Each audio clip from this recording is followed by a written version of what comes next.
Hello കൂട്ടുകാരെ, നമുക്കിന്ന് ഒരു ചപ്പാത്തിക്ക് പൂരിക്ക് ചോറിനൊക്കെ ഉപയോഗിക്കാവുന്ന ഒരു മസാലക്കൂട്ട്, അതായത് ഗ്രീൻ പീസ് കൊണ്ട് നമുക്കൊരു മസാല തോരനുണ്ടാക്കാം. അപ്പം അതിനാവശ്യമായ ഞാൻ ഗ്രീൻ പീസ് വേവിച്ച് വെച്ചിട്ടുണ്ട്. സ്റ്റവ് കത്തിക്കാം. നമ്മുടെ പാത്രം ചൂടായി ഞാൻ എണ്ണ ഒഴിക്കുവേ.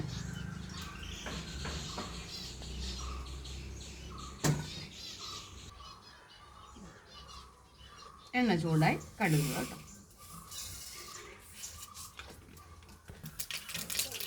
പച്ചമുളക്,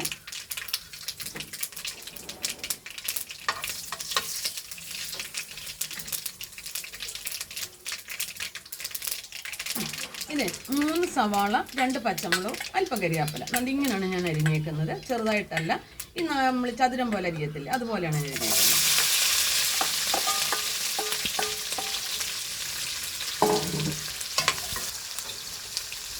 ലേശം ഉപ്പ് ഇതിലോട്ടിടുന്നു, അല്പം മഞ്ഞൾപ്പൊടി,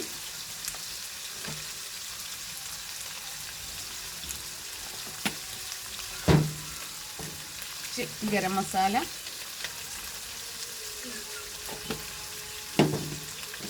ഇത്രയും തേങ്ങ കൊത്തെടുത്തിട്ടുണ്ട്. ഇത്രയും, അത് ഒത്തിരി മൂക്കണ്ടാത്തതുകൊണ്ടാണ് ഞാൻ ആദ്യമേ ഫസ്റ്റ് ഇട്ട് വഴറ്റാഞ്ഞത്. ഞാൻ ഇത് ഉള്ളിക്കകത്തോട്ടിടുകയാണ്. പിന്നെ ഇത്ര ഇഞ്ചി വെളുത്തുള്ളിയും കൊണ്ടുണ്ട്, ഇത് ഇതിനകത്തോട്ടിടുകയാണ്. ഇനി ശരിക്കൊന്ന് വഴണ്ടുക. നമ്മുടെ ഇത് സവാള ഉള്ളി എല്ലാം കൂടെ ഒന്ന് വഴണ്ടിട്ടുണ്ട്. ഇത് മല്ലിപ്പൊടി,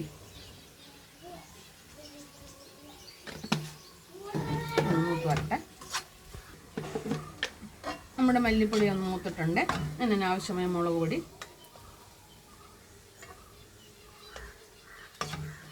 ഇതുകൂടെ ഒന്ന് മൂത്ത് വരട്ടെ.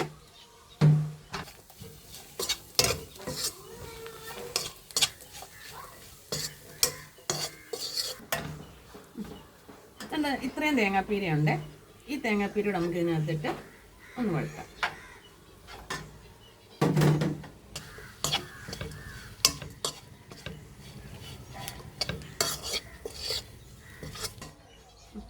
ഇത് ഗ്രീൻ പീസ് ഞാൻ വെള്ളത്തിലിട്ട് കുതിർത്ത് ഒരു 6, ഇപ്പോഴത്തെ ഗ്രീൻ പീസിന് ഭയങ്കര വേവാം, ഒരു 8 വിസിൽ ഞാൻ അടിച്ചിട്ടുണ്ട്. ഇത് ഒത്തിരി വേവാനും പറ്റത്തില്ല. നമ്മൾ ദണ്ട് ഇങ്ങനെ ഇരിക്കണം, ഇങ്ങനെ തൊടുമ്പോൾ ഒന്ന് അമ്മങ്ങ, അല്ലെങ്കിൽ പിന്നെ അതങ്ങ് നമ്മുടെ മസാല കുത്തങ്ങ് കുഴഞ്ഞു പോകും. അപ്പോൾ ഇത് ഞാൻ നമ്മുടെ മസാല എന്ന് പറയുമ്പം കറുവപ്പട്ടയും തക്കോലും എല്ലാം കൂടെ ഞാൻ പൊടിച്ച പൊടിയാണ്. ഞാൻ കടയിൽ നിന്നുള്ള പൊടി മേടിക്കത്തില്ല, ഞാൻ ഇവിടെ തന്നെ പൊടിപ്പിക്കുന്നതാണ്. ആ പൊടിയും ഉപ്പും ഇട്ട് വേവിച്ചതാണ്. അപ്പോൾ ആ ഗ്രീൻ പീസ് എല്ലാം മസാലയുടെ ടേസ്റ്റൊക്കെ കയറിയിരിക്കും. പിന്നെ നമുക്ക് നല്ല വൃത്തി ഒന്ന് വഴണ്ടിട്ട് വെള്ളം ഒഴിച്ച് വേവിക്കാം. ആവശ്യമായ വെള്ളം, നമ്മൾ അരപ്പൊക്കെ ഒന്ന് വേവണ്ട്. ഗ്രീൻ പീസ് വെന്തതാണ് എങ്കിൽ അരപ്പൊക്കെ ഒന്ന് വെന്ത് ഇതിലോട്ടൊന്ന് പിടിക്കണ്ട.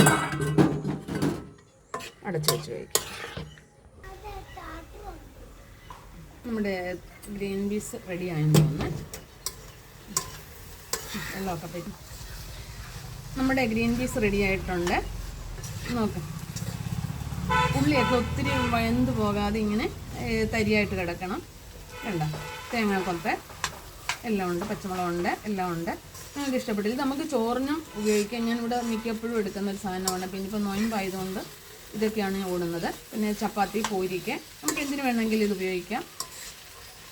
നല്ലൊരു കൂട്ടാനാണിത്. ഇത് തോരപ്പറ്റിയിട്ടുണ്ട്, റെഡിയായി. നിങ്ങൾക്ക് ഈ വീഡിയോ ഇഷ്ടപ്പെട്ടാൽ ഫോളോ ചെയ്യാനും ലൈക്ക് അടിക്കാനും മറക്കരുത്.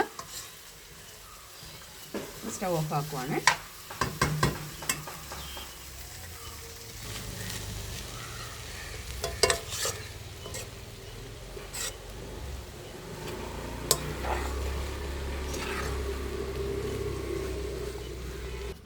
ഞാൻ രാവിലെ ചപ്പാത്തിയാണ് എടുത്തത്, അതുകൊണ്ടാണ് ഈ കറി എടുക്കാമെന്ന് വിചാരിച്ചത്. ഞാൻ നോക്കട്ടെ എങ്ങനെ ഉണ്ടെന്ന്. സൂപ്പറായിട്ടുണ്ടോ?